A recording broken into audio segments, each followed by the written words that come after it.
Hello, Alex here. Today we are joined by Jaxon, Field CTO at Harper, and we're going to be talking about token sharing. So, without further ado, let's jump in. Jackson, what is token sharing?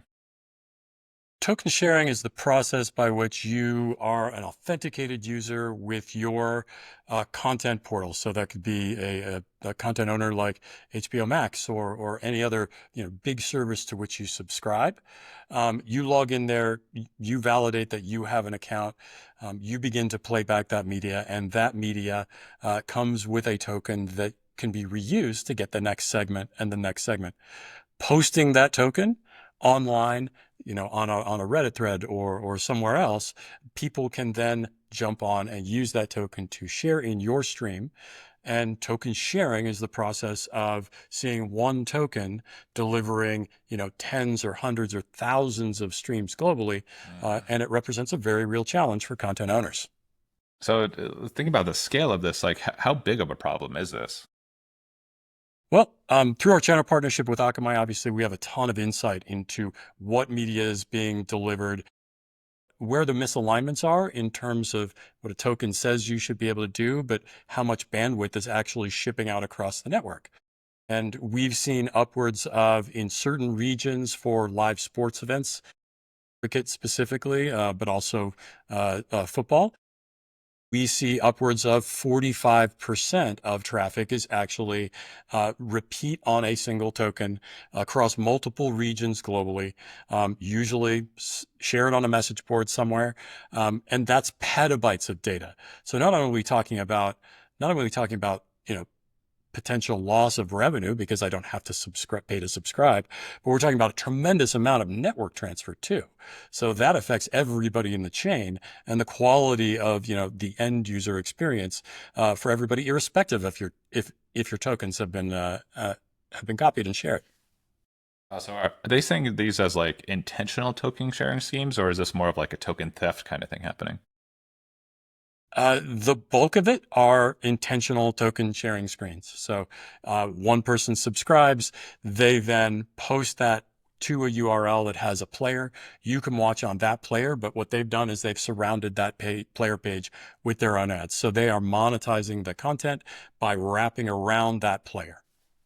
Trying to figure out like a solution to this. Like, what are the top solutions on the market today, and what are some of those considerations people should be thinking about when they're looking to solve this issue?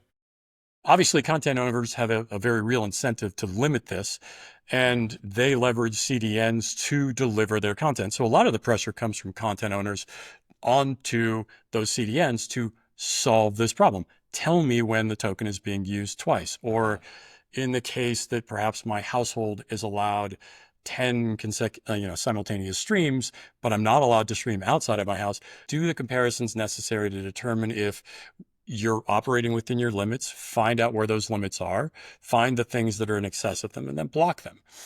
The challenge is that content delivery networks are largely built for static assets. It's here's the asset, I possess it, you've given me a token, Uh, and I am going to deliver that because you have that token. The decision logic is really, really isolated to that one delivery node. So think I am routed via DNS to the closest endpoint because I uh, want the lowest latency. I share my token with all my friends in my hometown. We all hit that endpoint. They see it. They say, no, that's bad. They block it. But that classification doesn't replicate to all the other delivery endpoints for that CDN. So having a technology that can replicate this across a CDN to all of the delivery endpoints is step one. And then for really large content owners who are the bulk of our clients in this space through our channel partnership with Akamai is the fact that these big content owners use more than one CDN. So not only uh, is it not enough to just replicate that status for a given token across one CDN, it's necessary for that database to be accessible by all CDNs so that if uh. I if I block it in the Pacific Northwest, nobody can hop on, a VPN and then leverage some other CDN on the other side of the planet to get that stream.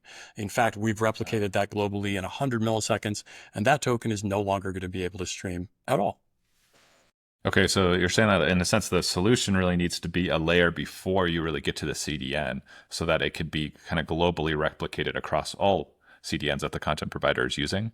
I think the path for customers that are multi-CDN is pretty well established. So we're not so much sitting in front of the CDNs. The decision logic to route to one CDN or another is a software-defined networking, highly optimized process, that these clients implement when they decide that they're going to have multiple CDNs in their stack.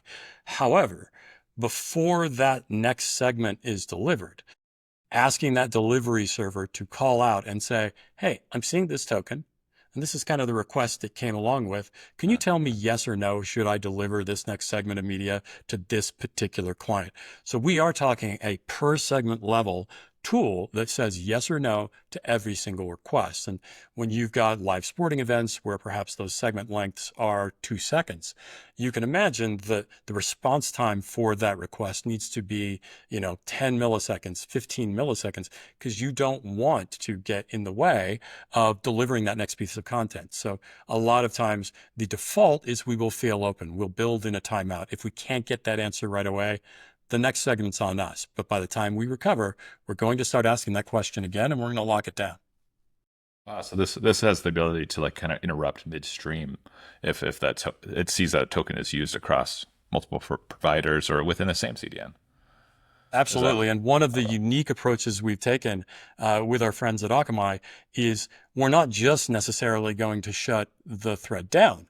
We may literally substitute an alternate piece of content or an alternate framework for delivery. So you might be on the you might be on a plan where you're supposed to be able to watch this movie or this sporting event live, no commercials. You have a premium account.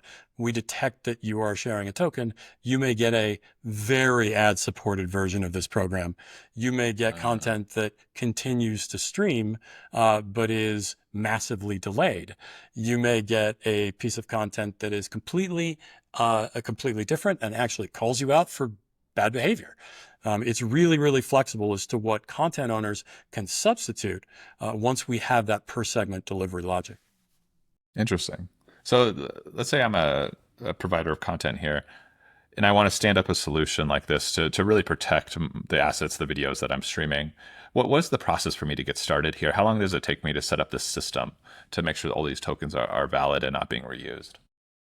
I think the first is to understand what token you're using. We've done a lot of work lately to focus on the coming common access token.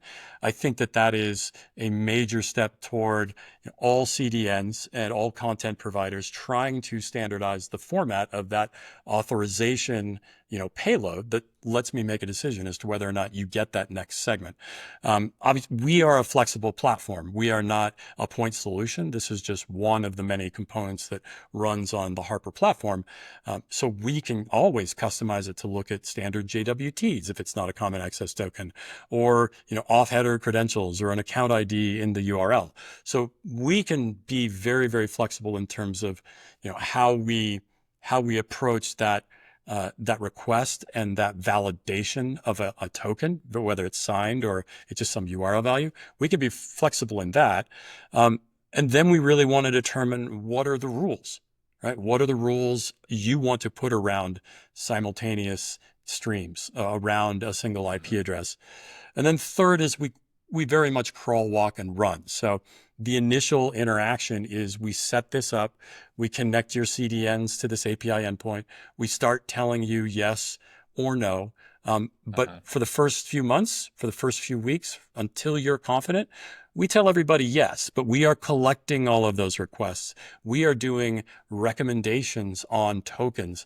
We can provide an interface where your users, your content supervisors or an intern can basically log Uh-huh. in and look at this and say, they're flagging this as suspicious.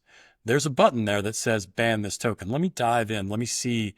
Oh my God, it's 150 IP addresses from everywhere in the world from a subscriber whose account says you're allowed 3 simultaneous streams at home. Yes, the human, decision engine starts out being the right answer, and you can flag that, and you can do that manually. And we take that flagging information and we build that into a process that, algorithmically and then ultimately will be powered by AI that can identify the patterns you yourself or your content moderator has identified as a potential piracy infraction and has actively marked as banned, that is our gold standard, right? You're going to teach us what we need to know. And then ultimately you start to gain confidence. You click that button that says auto, and now we are adding things to the ban list as we see, these inbound patterns that you've already flagged. Guess what? Over 150 IP addresses on a single token. That doesn't happen anywhere in your particular network from a content owner perspective. It's not allowed under any plan. That's an automatic ban. But again, crawl, walk, run, and build trust, because this is a very new space with this common access token. We think there's a lot of opportunity beyond just the standard claims from the SVTA standard. We think there's a lot of opportunity for AI, but we want to do it right. So we're working with a few select customers right now to help understand what that pantheon of decision engines might look like, so that we can build one common solution. After all, we are all in this together. Yeah. Awesome. Thank you for coming on the show today. It's great to talk to you about this. It seems like a really important solution that all content developers or creators need to be looking at if they're trying to monetize their assets today. So thank you, Jaxon, for joining. And anything else that you'd like to share before we head out for the day? No, I'm good. Thank you very much for your time. All right. Thanks, Jaxon.